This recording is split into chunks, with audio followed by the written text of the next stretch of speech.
So, konnichiwa. How are you? Genki desu ka? Oh, genki desu. Anata wa? I'm all right. Daibu genki desu. We're practicing our Japanese, yeah.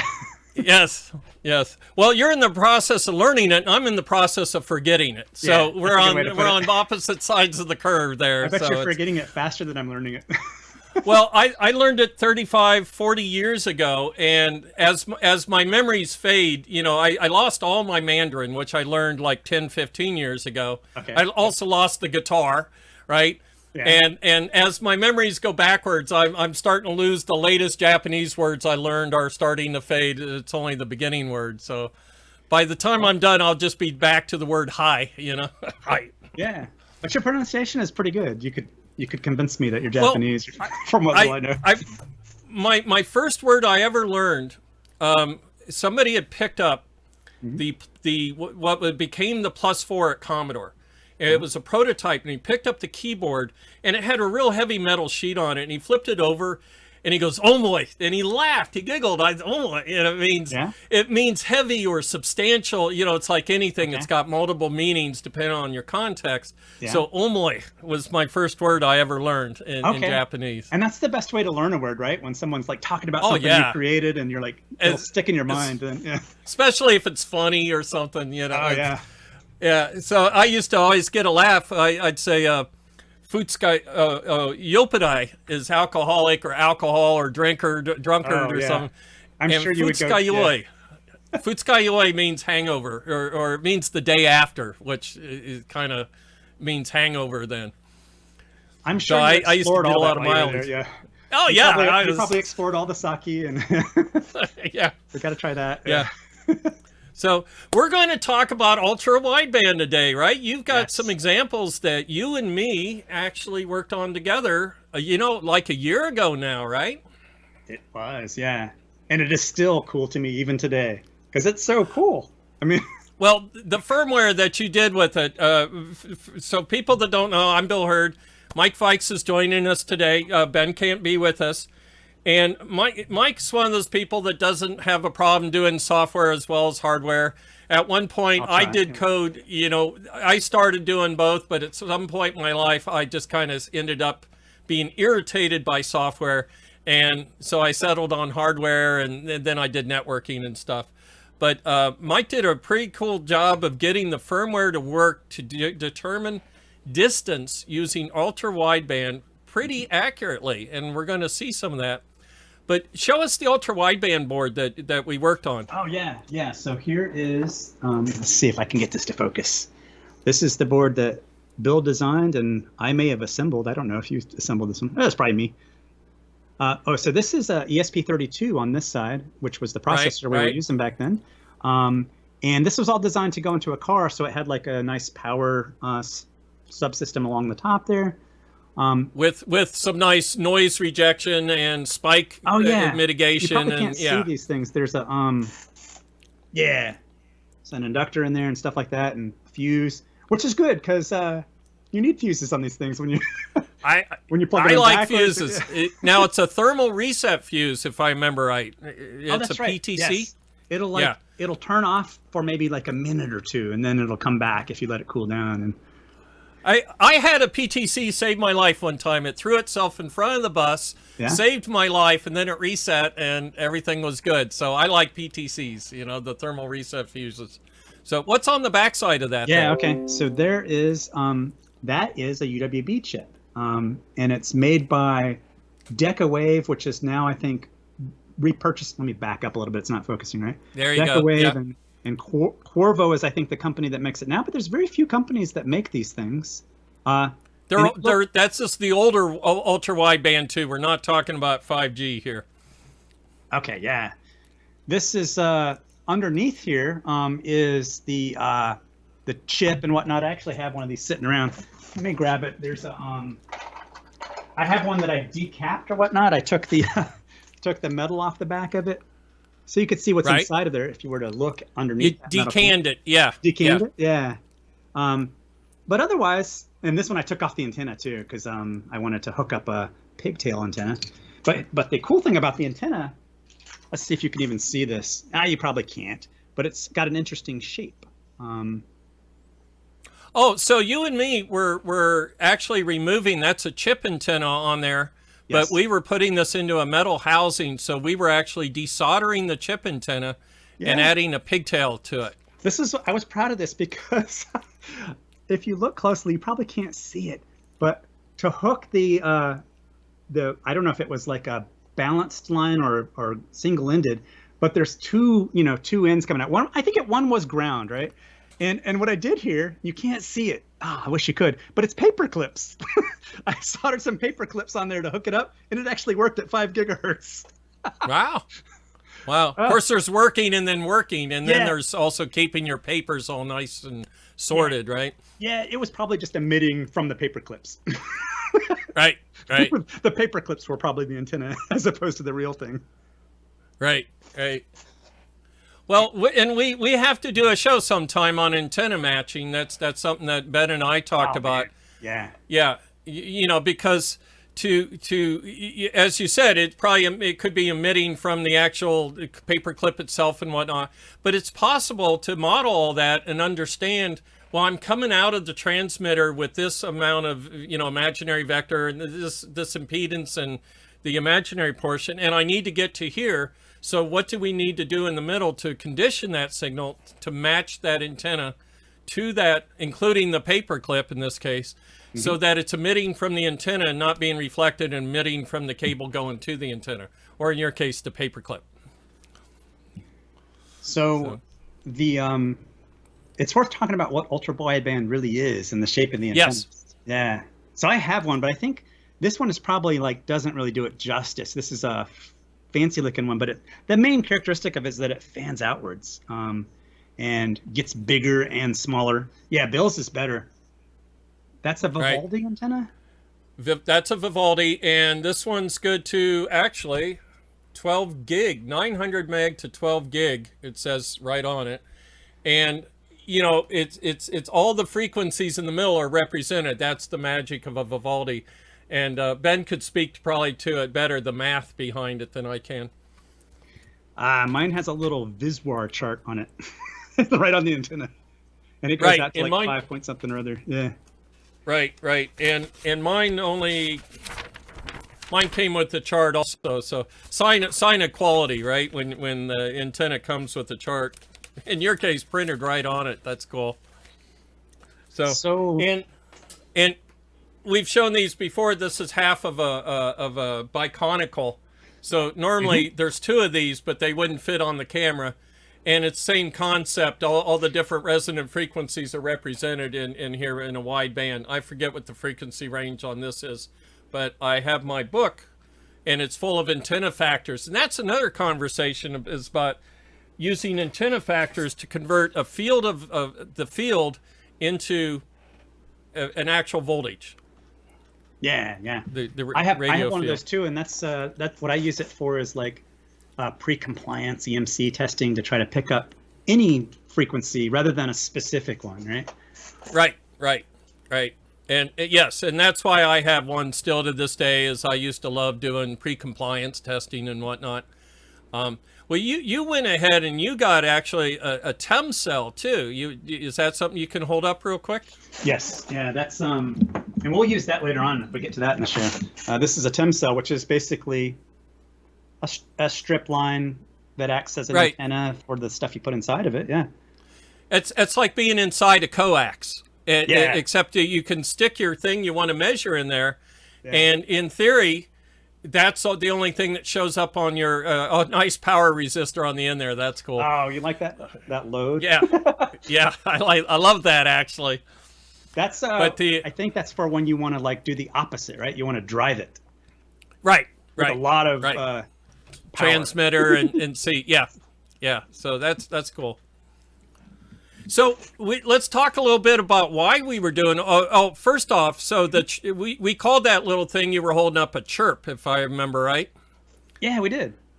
Yeah, and to me, the name came from it's chirping in the RF frequencies because it's got Bluetooth, Okay. it's got a wireless WAN, right, and it's got It the does. ultra wideband. So we have 3 different transmitters in this little housing.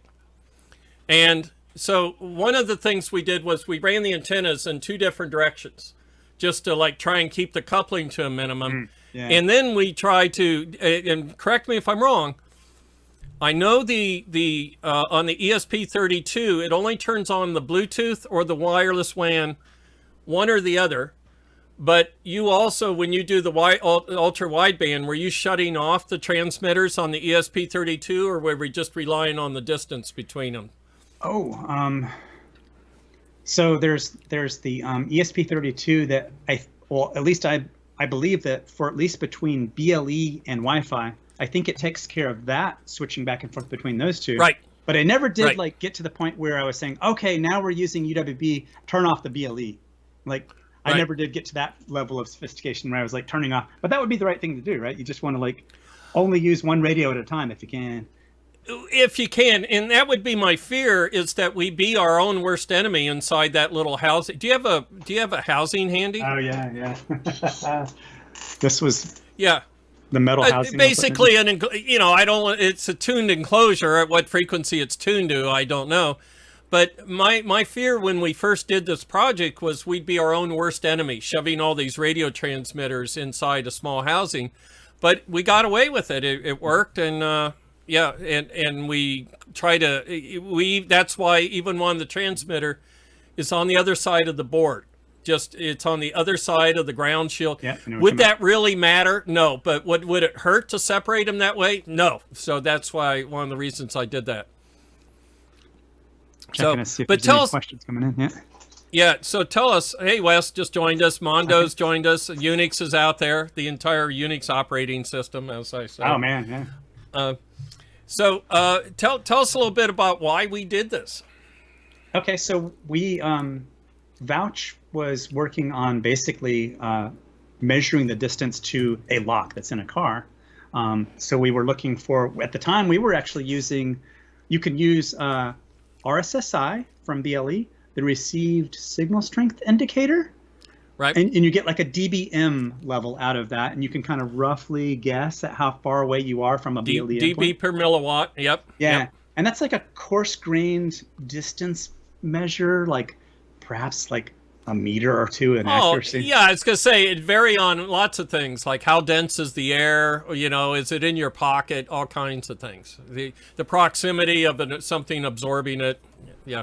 So what I found was like when we were doing it that way, you would walk up to the car and it would unlock when you get close to it, but sometimes it wouldn't until you got like within a certain distance. And it was like, it all depended on where signals were reflecting off of things. And it's just, RSSI is not a really good indicator of distance. That's right. Yeah. And the way I loosely understand UWB is it sends out like a pulse of stuff across a lot of frequencies, right? In a wide band. Broadband, right? And it's in these little chips. There's like ridiculously fast counters. Like I don't remember how fast they go, but it's like these counters are spinning really quickly, and it timestamps the signal as it goes out. Right. And it's so good, or these counters are so fast that it can measure the speed of light to go there and back. The flight time. It's The a flight flight time detector. Yeah. Yep. And if you calibrate things right, you can get evidently down to centimeter level accuracy doing things this way, which is insane. I remember showing my son this, and he was, I would hold this thing and it would unlock something as you cross this magical barrier. And it would just go click, and then you'd leave it click. So it's like kind of an odd new thing that I had never experienced before. Now UWB is probably going to be known by people for the AirTags that Apple just came out with to help you find things. But I still feel like it's a new technology that hasn't entered society yet. Like the use of UWB hasn't hit big time yet. It's right. It's not out there where it's still very novel to all of us. So I've got. I did a project for somebody. Mm-hmm. Actually, I showed that I didn't need to do a project. He had spent a lot of money trying to produce a height detector to strap to an airplane. He was a pilot instructor, and he was trying to teach students when to flare. Okay. And they spent a lot of time on it. And what I did was I looked for things that used flight time as opposed to other ways to calculate height. and I found a fluke meter that had a Bluetooth interface. Basically, you strap the antenna when you get on into the landing strut when you get in the airplane, and this off-the-shelf fluke meter using flight time would tell you, hey, you're at 6 feet, start your flare, or it'd beep or whatever you do to set the height. And that was cool. And again, it was flight time. It was the speed of light as in air, as you're saying, Oh man. So that was a cool thing. Yeah. So you've got yours. You can detect it when you're close to the car. Is that what I just heard you say? That's really what we were doing with it. Yeah, essentially, you want to basically know if you're within proximity of the car, so that you can like automate the unlock action based on your distance from it. And to kind of help do that, we were working on making a fob. It cut down on hacking too. Somebody can't just transmit to the entire garage, right? If you're using it for a car, right? Yeah, and these UWB things, when you use them to measure distance, you can also add your own little bit of data in the protocol that's going back and forth to like add extra security or add a message, add an identifier in the message. So it's not just a blind thing that you can send out. So you can add security and layer that on top of all this.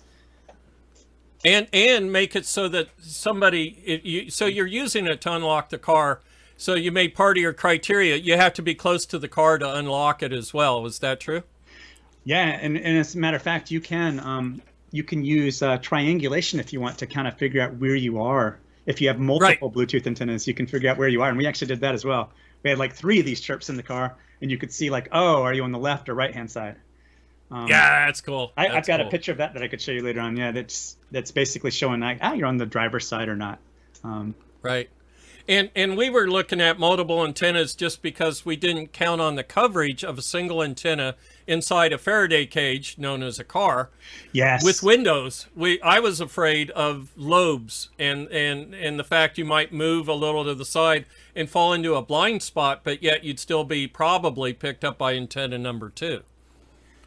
Yeah, that's why there's a guy named Kieran Sheila that we've been working with as well. He's an RF student. Kieran. Yeah. He's an RF student at Caltech. So it's like when you start putting antennas into cars, you need to understand RF at a different level, right? You gotta, if you take one of these things and you shove it up underneath the steering wheel column, down underneath the dashboard. Oh, there's my cat. Yeah, you've grown a tail. Yeah. So yeah, it's fascinating. Like, and I remember testing with the UWB, and it goes through glass, but I don't think it goes through the metal of the door.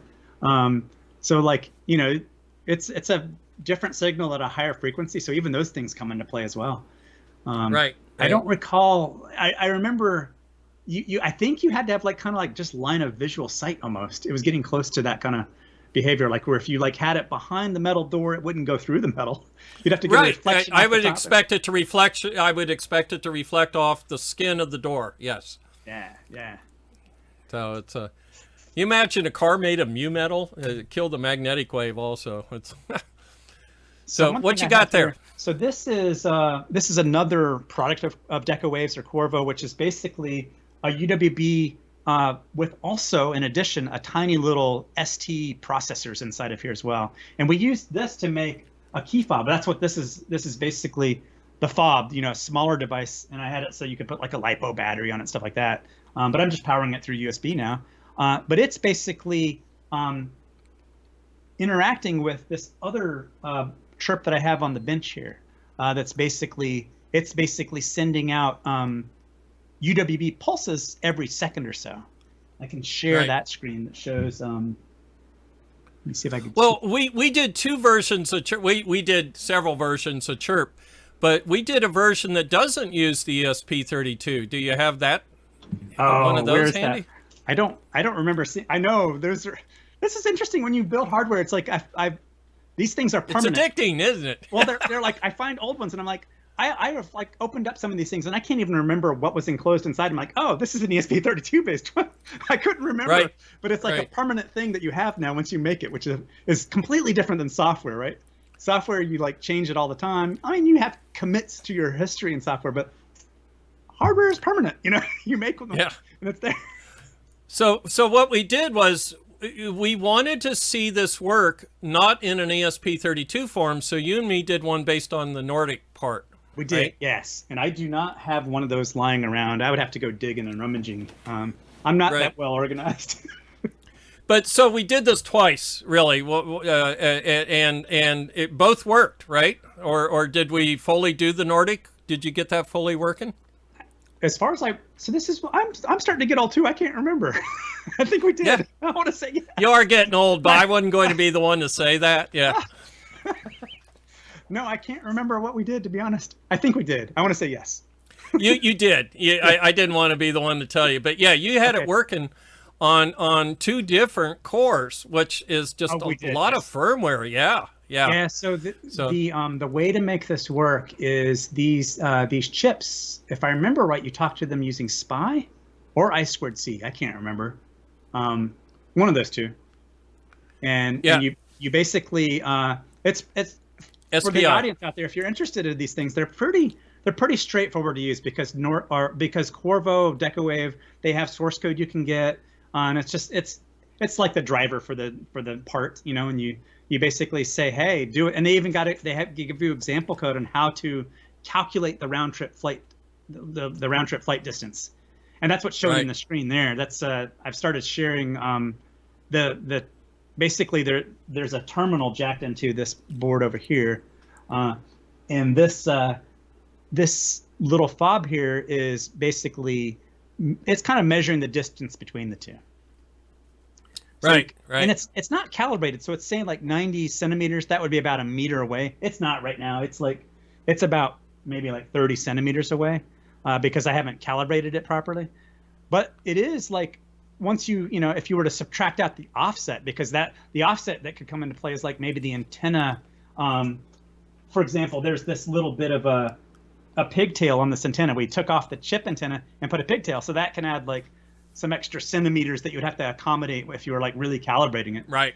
But what you can see here, I don't know if you can see this live, as I move it away, the numbers rise, they climb. That's cool, isn't it? It's very cool. and it goes back down as I get closer, and it's kind of hard to see because of the lag, I guess, I'm showing this, but it's very responsive, Right. And this is like pinging every second or so and measuring the distance. When I see that, I think of, boy, I could use that to find my car keys, right? Yeah. It's the problem is you need to power up the thing being, how big a battery do you want to include with your car keys to make the distance measuring work? It's not like an RFID tag, which is passive, in other words. And I have not messed around with the air tags that Apple came out with. I don't know what those actually do. I don't either. Yeah. Okay. But I know they're based on UWB, so perhaps they do something measuring distance. That would be the main thing you do, and perhaps the phone can kind of figure out where you lost your keys if you put a tag on something like that. Right. Well, it'd be interesting to see. I don't know either if they're truly a passive, if the tag is truly passive, or if it's got some form of energy scavenging going on, or whether it's actually got a small battery with it or whatnot. So I've seen energy scavenging. My favorite energy scavenging story is we worked for a while there. I was doing loss prevention in grocery stores of all things. So we actually have I'm listed on the patent for a machine vision system where we could look down and see things going down the belt and go, this is the 90s, by the way, early, like 1990. So in 1990, we were looking at it and we could say, that's not a, that's not a steak, that's a pack of cigarettes or something. And there was a lot of ways where people would try and steal. Like one of the more clever ways is when the person doing the barcode scanning is in on it, they would have a barcode on their wrist for something cheap, like carrots or something. Oh, man. So instead of scanning a carton of cigarettes, they'd scan their wrist. And if you watched, it looked like they scanned the cigarettes, but they didn't. They scanned something else. And our camera would go, that was a carton of cigarettes, dude. So, so that was, so we had a lot of things going on in the grocery store. But the one thing that we saw from IBM trying to enter into that market, I'm sorry, was it Bell Labs? they may have been in conjunction with IBM, but it was the labels, the price labels that are on the items in the store. They wanted to be able to update those from a central source, but they don't want a battery on every label. So what they had was a tuned cavity and very, very low current draw. And when they would pulse the store with radio frequency, the tuned cavity would capture that energy. The pulse would wake up the processor, and it would go, oh, that's me. Before the energy dies, I'll rewrite the label. And it was the kind of LCD that with the power removed, it was still like the label. So they were waking up the labels, changing them, and then the label would die, but it'd leave the price up on the thing. And so it never caught on, but it was very cool. They had batteryless labels that you could talk to throughout the store. And would the power for the device come from that pulse itself? Like it had no other way of powering it? It had no other power. It may have had like a small capacitor to help draw out the length of time that it was powered up, but it would be powered up a millisecond or something. Wow, that's impressive. Like you can you can send that much energy through a whole store. It was, yeah. And address that many items, because the store has to have a couple thousand items. And I used to know how many SKUs are in a store. I forget now, but figure 5,000. Different addresses in the store. So yeah, it was impressive. So yeah, that's the kind of thing where if you asked me, is this possible? I would have had doubts. Like, could you do something like that? Could you actually power up something long enough from far enough away? Right. Which is actually like got a little microcontroller in there to actually do something with that information. And but you know what? You'd be suited, whereas I'm not because of my weak math. If you asked yourself, is that possible? You would start by going, well, how much energy can I capture? Right? And let's say you can capture a microwatt. Well, all right. Now it's like, well, can I produce something that runs on a microwatt for, for a second or a millisecond? And then the technology was the LCD also, the permanent LCD, which is like what they call paper. Don't Kindles do that now? You power it off, or Paperwhite or whatever it's called. Yeah. So. Yeah, so very cool demo here with with your distance sensing. And how accurate were you able to get it? I think I lost you here. So we lost Mike. He's frozen on us, and so did the display running. So yeah, I actually don't have anything already planned to talk about if we lose Mike. So Mike's gone. Come on back to us, Mike. So one of the things maybe I should have had it. Oh, actually, I did see a schematic handy. Let's see if that's it. So on this board, as we were talking about, we have a common mode choke to filter the power lines, so that two things, so that noise couldn't get into the system. But there's also RF standards for cars to not inject noise back down into the car. So we had a choke and some filtering components. Let's see if I can see it. They're right around in here. So the way this worked was there's a shield underneath this part of the board, but not here. So I made it so that this was effectively a two-layer board with all the power components, so that I'm not coupling into the RF shield ground of the part here. So this entered from the left, it went through the filter components, and we actually did we cheated. Nobody knew how much power we needed, so I grabbed a small switching regulator right off of DigiKey in a TO220 case, and it makes noise. Actually, Mike proved, showed how much noise it made. But it could do 1.5 amps as a switching supply, so it took the 12 volts down to the 3 volts. And then at the end of the generation of this, we replaced this. Turns out we only needed like 5 milliamps before we were done. So we may cut today's show short if we can get Mike back online. Let me see.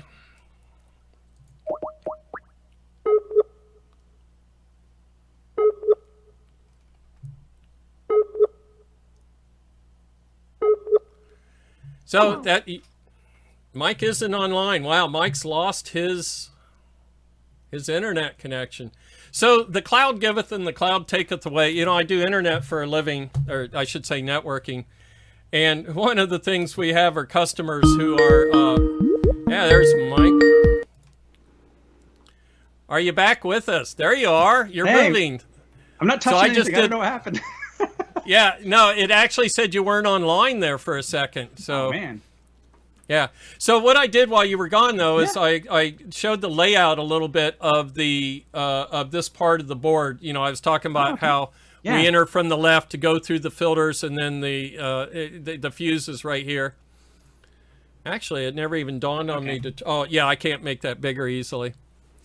All right, I was going to share a different screen. Hopefully, I don't disappear for any reason. Yeah, let's try it. Let's see. I was going to share the result of doing this UWB stuff. Yeah. That's a good. Okay, so I'm here still, right? You're here still. All right, let's see. So this is basically the end result of, or at least one of the end results of using this stuff. And what you can see is I'm holding one of these fobs in my hand, and one of the chirps that Bill designed is in the car, and that Prius back there. Here for a demo of the fob working with the car. I have it there on the dash. It doesn't need to be, but I just put it there so it's included in the video. Go back up to it.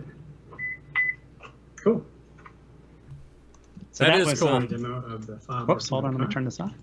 All right, so that was basically, you know, there was I don't know if you caught that, but there's a chirp. You can kind of see it there in the window, and I was walking up to it, and you know.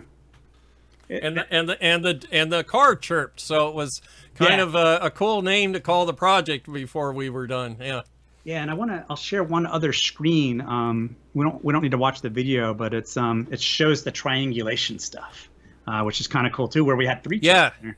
Let's see. Okay, let's see that. And then, because that's just cool look as well. Let's see. Stop sharing. Share a new one. This one. And in this case here, it'll pop up in a second. Basically, there's an iPhone where you can see in it, we're actually measuring the distance to 3 chirps simultaneously, and basically triangulating and figuring out that I'm standing there next to the car. I can play it a little bit, but it's play it. It moves around as I move, you know. So it's like a live updating thing to tell like that I'm on that side of the car. And I thought it was pretty cool. It's got a Kelman filter in there, kind of like figuring out where I'm at near the car. That's cool. It's got your little avatar there too, huh? Yeah. That's basically showing where I am relative to the car. That's very cool. That's very cool. So didn't you weren't you an Apple programmer? Not an Apple programmer, but Apple application. I don't know how to say. Didn't you make apps for iPhones at one time? I think anything related to Apple probably gives you the shivvies or whatever. But yeah, I used to make iPhone apps back in the day. Yeah. Back around 2000 something or other, yeah. Like everyone else at the time, I found it interesting and learned how to do that.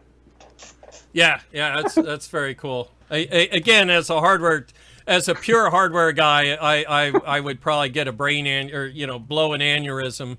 If I were to try that. Yeah, I had to learn Objective-C, a whole new language. Yeah. Lots of new stuff to learn to even build an app for that platform. Yeah. So Alan just joined us. Alan Wolke just posted in the channel. Alan, didn't you have, was that you that had the truck, the Jeep, that's battery died and it turned out to be because of your home security system? So I'll give Alan a few minutes to, but basically somebody I knew was talking about his battery kept dying in like a week. Well, it turns out he had a certain brand of home security system, and it was sending out wireless LAN and whatnot, and it kept waking the Jeep up. And the Jeep would go, no, not for me. Wait, not for me. And it would kill the battery. So basically his Jeep got DOS attacked, right, by his own camera security system at his house. And I'll tell you, we have so far to go before... people are going to hack cars. But mark my word, we're going to find. Oh yeah. We've already talked about it, but we're going to talk about it one day after something bad happens. Somebody will get their car hacked really good. Alan just said nope, it wasn't him. But but yeah, that's like when we're building these chirps and whatnot to put into cars, it's always a concern. Like you want to minimize power draw. so that you don't, like, if you park your car for a week, you don't want to come back and find that the battery's dead just because that thing was sucking too much juice for, you know. And I think we did the math, and like this thing would take like 3 months to drain the battery. Or, it was you know. it was 3 months, and that's without, and we didn't even optimize where we were. Right. You know, we could have put it to sleep for 10 seconds at a time, things like that. I mean, true deep sleep, but we already had it in a power down mode, right? Yeah, so there were things like you had added like lines to that UWB chip so we could shut it down. All, you know, basically like make it, you know, only use power when it needed to. That you could blame me for for using too much power in the firmware. Yeah, no, it's everything we worked with had the ability to go into deep sleep. Both the Nordic, I shouldn't say that, is the ESP32. How deep a sleep can that get into? Oh, it's got like all these interesting wake up timers. Yeah, and it's got like a little subsystem. I forget, like the real time part that keeps running and like can wake up the rest of the chip. And yeah. I forget how many micro amps that gets down to, but it was reasonable. Like you said, we were good for 3 months, just doing it the way we were doing it. So, anything else to show on ultra wideband here? I think we've covered the ultra wideband subject, and we can go on to the next one. Yeah. Yeah, what you got for us? Okay. So this here is a board that I had designed to show the effects of crosstalk. So I have 2 microstrips going across this board. Let's see if you can see that. And this white line. Explain what a microstrip is, if you would. A microstrip is basically, you have the ground plane on the bottom, and then the microstrip is this basically trace along the top, as opposed to, for example, a strip line, which would be kind of like the traces inside the board, inside of an inner layer, either in the exact center or most likely offset somewhat. But so these are, I think these are 50 ohm. I can't remember. Yeah, they are. They're 50 ohm. You would have made them 50 ohms, yeah. That's why they're nice and wide, because this is normal like FR4. And what I was interested in with this board was just a little example where this white line has in the back there's a gap or a channel in the ground plane there. So this is like an example of a thing you should never do, or you should not do. You basically have a microstrip going across where it crosses a gap in the ground plane. So I fundamentally made this, and I made this so that it would go down near this other line because I wanted to investigate, crosstalk, because the current has to flow down around that gap to get back up. So that's what I made this for. But I thought it'd be interesting just to see like other aspects of what that gap does to things outside of crosstalk. So I figured we could throw this on. We could like probe it with the near field probe and see like the excessive noise, and we can throw it into a TEM cell and see its radiation. And like we can compare the two because we have a good trace and a bad trace. And we can also put it in the TDR and just see, how bad this gap affects the impedance of that line. Just kind of like your impedance is shot if you have something like that underneath it. At least it's good up to that point, and then after that, everything's messed up. So I'll And there is another aspect to it, and it's the first one I jumped to, which was not just the crosstalk, but the EMC radiation. A lot of people have traced their EMC problems, electromagnetic compatibility. The radiation from it, they've traced it to splits in the ground plane, and not necessarily quite as obvious as what you've shown. I mean, that's a great visual, but sometimes that split in the ground plane might be a connector right in the middle of the board, and the connector spacing is such that the ground plane clears around it, and you end up with a slot, but to the human eye it looks like a connector, and you don't think of it as a slot. Yeah. All right. So we see your so I have your analyzer, and I have a little. I'm in the dark now because I had to turn off my light so you could see the spectrum analyzer. But I have a near field probe that I can probe this board with. And let me put, I'll put a signal. I'm going to drive a signal into the bad trace, the one that has the gap underneath it. And let's see. see if I can get this near where everyone can see it. So if I hold this board here, you can see that in this camera there, right? Yep. Let's see. So, okay, here's... Do I have it in the wrong one? I do. I have it in the wrong one. Okay. And you're hooking it to your CSA 803? Your We'll do that later on. This is basically just the spectrum analyzer. The CSA 803 is below, so we'll hook up the TDR to it afterwards. So what are you using as a signal source? That's really what I'm trying to... So I got this little near field probe, and we can see the signal. If I hold this there, you can see it in the spectrum analyzer. I'm sending a square wave through it, and this is terminated at the other end. So you can see the signal going down that trace. The odd harmonics, yeah. Yes, but more importantly, if I put this thing up here and I move it towards that gap, you can see it climbing as you get near that gap, and then it goes back down as you leave the gap. Right. So I don't know. That's terminated. That is terminated, right? Those your SMAs have terminations. This is on terminated. them. Yeah. So I'm sending a signal down through there, and it's terminated. But you get this extra stuff here, like all the way up until here. You know, it's like going all the way down to this other line. So if I then switch it back to the good line, so you'll be able to see the signal on the good trace. But if I go down here, you don't see that rise right in the middle. You see some, I guess, some noise in general, ambient noise, but you don't see this thing going on in the middle of the board there, underneath that gap there. Right. And That's very visual. That's very cool. And if you trace around, you can see, like, you can do this, and you can kind of like see where the current is flowing. You know, you can see it's going around that gap and back up again, just like they tell you in the textbooks or whatnot. You can actually, with a near field probe, you can kind of map it out and see it. And I noticed you were using the near field probe with the loop. Yes. In line with the trace, not perpendicular to the trace. Oh, okay. So the technique is what? You're supposed to hold it like this, kind of? Yes. You were doing it right, in other words. Okay. Yeah, I guess I've learned a habit and just do that now. Because if you do it the other way, it's not the correct orientation to pick up the magnetic fields, I guess. Because the magnetic fields, let's see if I could describe this. You have a transmission line, and the magnetic fields would be kind of like the right-hand rule thing, right? Wrapping around that line? They're exactly. They're spiraling around the thing, circular around it. And that's how you tell. If you see a picture of E and M, the round one is the M, you know. And is perhaps this thing measuring the flux of the field as it goes through that circular hole, and that's why you want to put it perpendicular like this? That's how I visualize it. Maybe somebody can correct me if I'm wrong on that, but that's how I visualize it. Okay. Now, have you tried the E probe? Do you have one of those? Oh, I do. Yes, let me grab that. I've got one of those. Or whatever they call it. It's not E. Yeah, or what. I've got all the probes in here.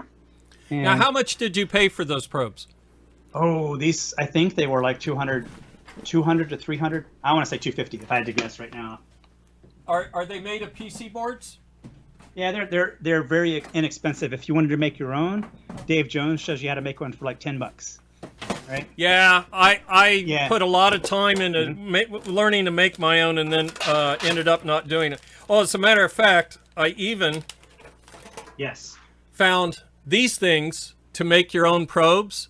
I was looking for a little plastic form factor. I think this is for blowing bubbles, right? But I was trying to find a way to use like a coax to do it. And so yeah, my near field probes are the same as yours. They're little printed circuit boards with the little ballon on them. And I think you explained to me that you could just use a normal scope probe with the loop, the ground lead. Poor man's probe. That's what I did in the 80s. Yeah. Yeah. So people in the audience, if you're interested in this, you don't need to spend that money to probe things. You just, you know. Oh, if you watch eBay, I think there are lots of. Let's see. Alan just said something. If you rotate 90 degrees, then the induced current cancels. Yes. Okay. But yeah, I've noticed on eBay the prices are dropping and dropping because after all, they are only printed circuit boards with a little bit of juju added to them, you know, in the form of a ballon transformer or whatnot. Yeah. But yeah, let's see that probe. Okay, let's try it. I haven't tried this yet. Let's see. So let's see. This is okay. Okay, so it's picking up things, and I guess this one does, the orientation doesn't matter. And let me put it on the bad line, the one with the gap. Let's see what we get there. So along that line, you can see it's like we don't see the odd harmonics, right? That's kind of interesting. But then here, oh, I'm not picking up anything on the gap. Interesting. Why is that so? I don't know. Must be something there. Maybe if I probe it on the backside. No. That's interesting. So it's all magnetic? Well, it's current causing it. Right. Let's see. So E fields happen near switchers and whatnot, and magnetic fields happen near just trace. I don't know. That's interesting. Why did we see that? So Alan says the wire loop is unshielded, so it will respond to both E and H fields. The proper H field probes is shielded, so it responds mainly to the H field. Oh, really? Shielded. Yeah. So he's talking about the poor man's thing. Now, again, when I used a poor man's, I was just interested in just finding the source, relatively speaking. So I didn't make a distinction between the fields myself. But again, it was a troubleshooting technique just to get me close to where my problem might be coming from. I would scan it with an antenna for pre-compliance testing. And if you wonder where the source is, then you use the near-field probes to just hone in on it. Isolate it, yeah. Yeah, which I didn't have to do much. I usually recognize the source by its appearance, the clock frequency or whatnot. So I'm going to switch to the TEM cell now. Now that you mentioned this, we're going to try it out in there. Because I think, Bill, you said, if you do this, if you have a gap, you could just be causing yourself some EMC problems in general. I don't want to say that's the primary symptom, but that's the primary symptom I've heard about that people end up troubleshooting for. Okay. Or they wonder what their EMC problem is, and they'll trace it to a slot. So one thing with these TEM cells you have to be careful with, because you're hooking it directly to your spectrum analyzer. Just a thing to point out is it has a what do you call these? A blocking. It's a DC block. It's basically, I think of it as a capacitor, but basically, you don't want to accidentally short between these things and have that go into your spectrum analyzer. So you always have to hook one of these DC blocks in there. Oh, good to know. And also, like when you put things in there, I tend to put it on like styrofoam or paper. Help avoid that from happening as well. Anyway, so let's see if we put this. So this is on the. Let's see. This is the good side. I'll put the good side in first. Right, get in there. All right. So you can see this is just the good line just radiating. So you can pick up, this board, is causing some emissions, and that's what the TEM cell will pick up. Much like the near field probe, but it's measuring, I want to say, the entire board. What are the peaks? Can you see what the reading is on those? Let's do peak search. Next peak. Let's see. Let me go to the lowest one. Marker. Let me just move the cursor down. The lowest peak there is at about a gigahertz, 992 kilohertz. And this signal generator is sending out a megahertz. Also, I'm sorry, the spectrum analyzer is saying that first peak is at a megahertz. Right. Wow, it's what about the amplitude? Oh, sorry, yes. It is at minus 76 dBm, but I think it's more common when you're doing this to switch to different units. So let me do that. I remember at amplitude on this spectrum analyzer, you can say, hey, amplitude units, and you can switch it to dB microvolts.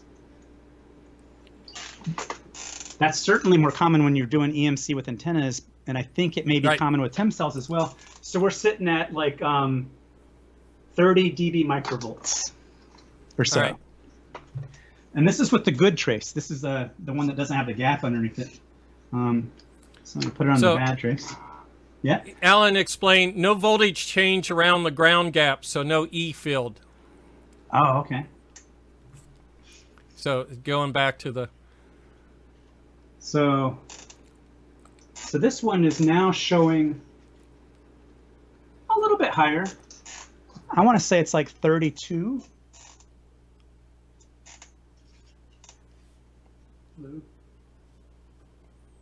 So this doesn't look that bad, actually. And I had taken some pictures. That's for one source. Picture 20 cables, 20 wires going across the slot. 20 different sources, right? You're just showing one single source, and we don't know what the rise time or fall time is on that signal source. So the fact you see any difference at all, I think, is significant to me. Yeah, I had taken some pictures and sent them to you earlier, Bill, where I had got it positioned in there just right. Maybe I'm not doing it now, and it was like a full 7 dB difference. And I'm not seeing that now, so who knows why? But maybe. So these stem cells, they're supposed to be fairly reproducible, like the right. Maybe I had it twisted or something in a different orientation, and it caused it to show up more. But yeah, that's clearly something you have to watch out for. Is that if you're doing the wrong thing, you're making a big portion of your PCB just radiate, right? Right. So very cool. The one last thing to show is putting this in the TDR. Okay. Let me.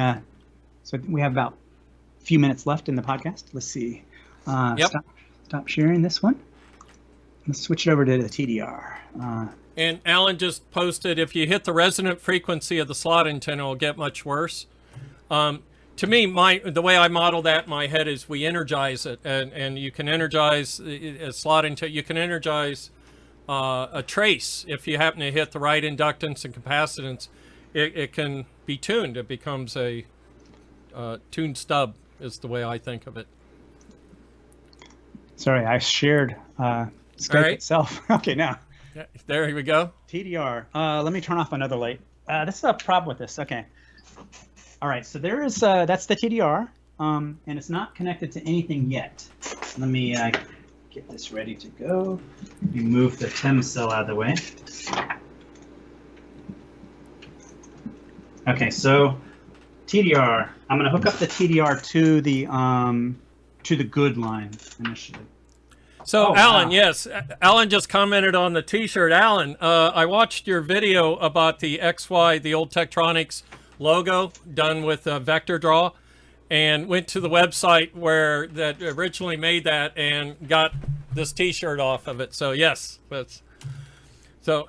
Alan, I also have a question on the digital scopes like the MDOs. Is there a way to do the Z intensity modulation? I have a list somewhere of the things I was going to try to emulate Z intensity modulation, but whereas my old analog scope had a Z input on the back, I'm not seeing that function on my digital scopes. So I just overlooking it as well. So go ahead, Mike. Okay. Yeah. All right, so that looks much better than when it was unterminated. So this is basically the board is basically oh, wow, this is interesting to show this. But run your finger down the microstrip. Okay. Yeah. That'll show you where you're at on the board. So there you go. So the first part of what Mike's showing is the cable. Is that really flat part, but then about halfway right in the middle is where the actual board starts. Yeah. And I love finger probing, which is what you're doing. So I'm adding capacitance, I would say, by putting my finger over it. And I think that drops the impedance. It lowers it, pushes it down. It munges it. Yeah. So all right. So you can kind of get a sense of where, this, you can see that this is indeed a 50 ohm line. It's got some wiggles in it, but it's, right. If I'm not doing that, cool. It's pretty close to 50 ohms.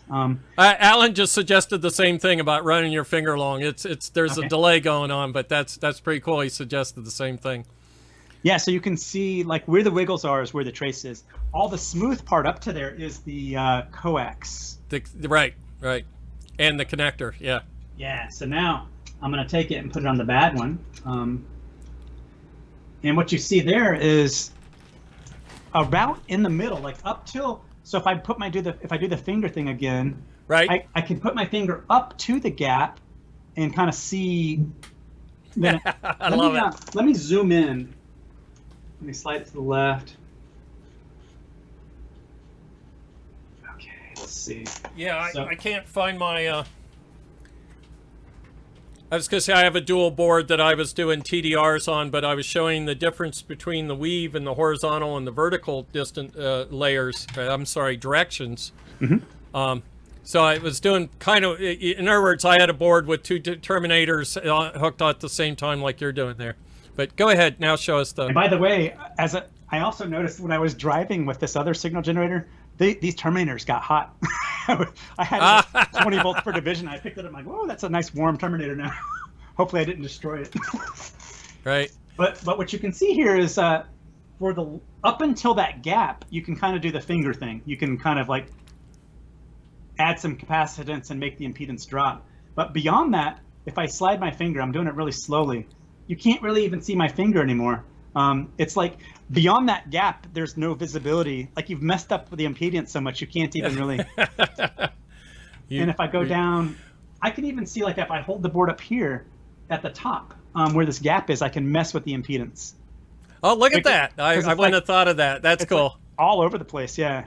So anyway, that's just kind of cool to see like what does a gap do to the impedance of your line. Inductive discontinuity was just posted. So disconnect the terminator on there. Let's see what it looks like without the terminator. All right. Yes. Okay. Let me disconnect both so we can compare. And then I'm going to zoom out. Was that a torque wrench you just used? Yes, a little torque wrench. I love my torque wrench. Yes. How much that cost you? Did you get that off eBay? Yeah, it was like $100 or so. They're hundreds of dollars if you get them from the wrong place.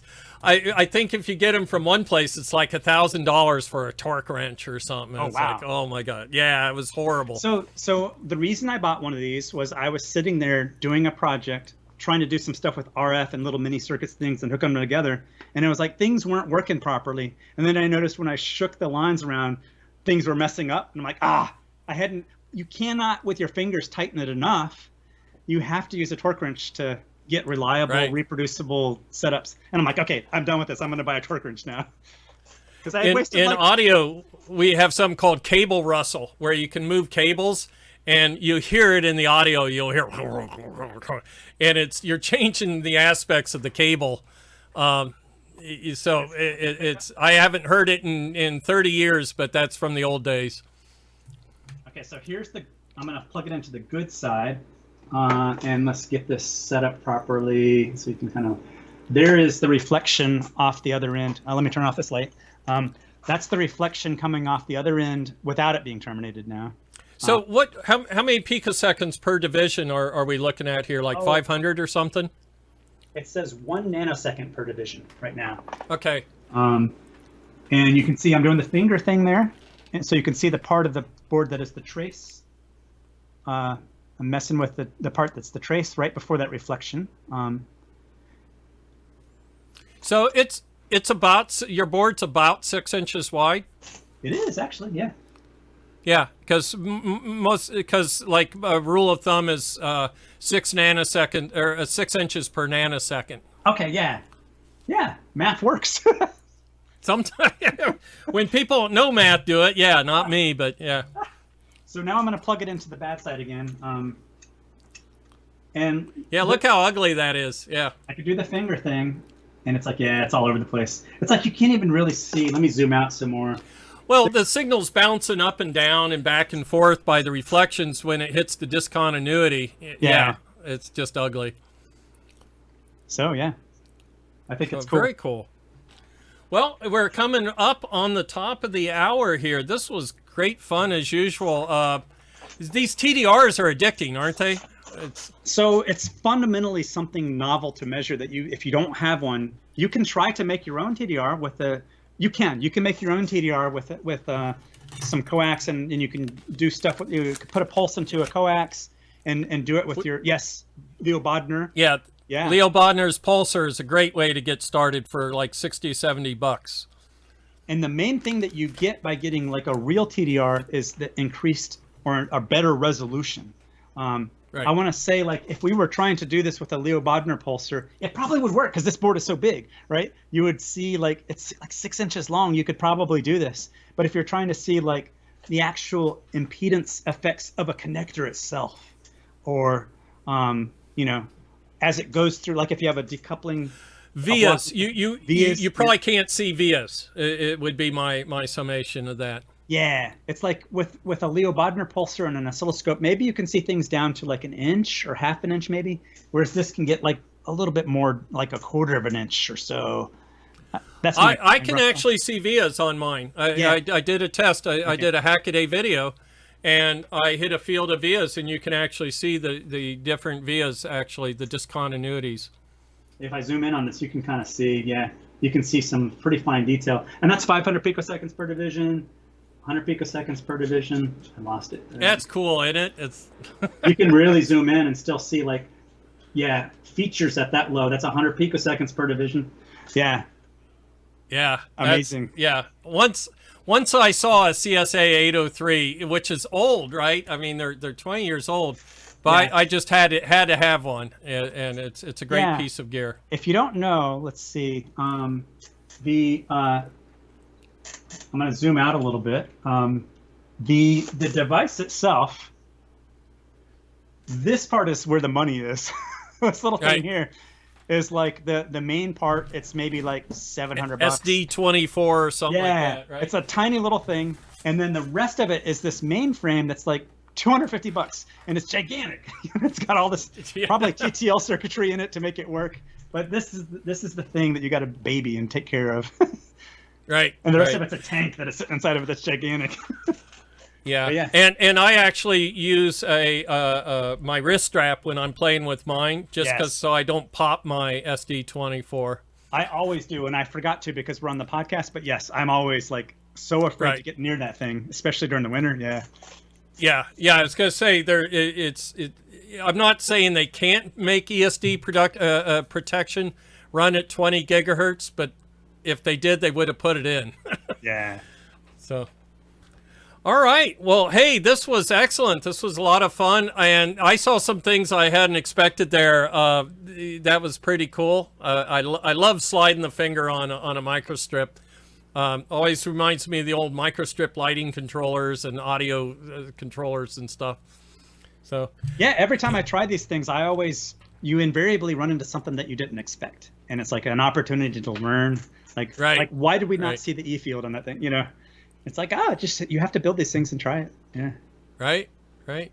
Well, thank you everybody for watching again. Ben will be back next week, and we'll figure out something to do then. I'm going to bother him to show us Fusion 360. We'll see if he can demo that, or we'll find something to do. So, Mike, thank you for stepping in. As always, it's a lot of fun, and we will see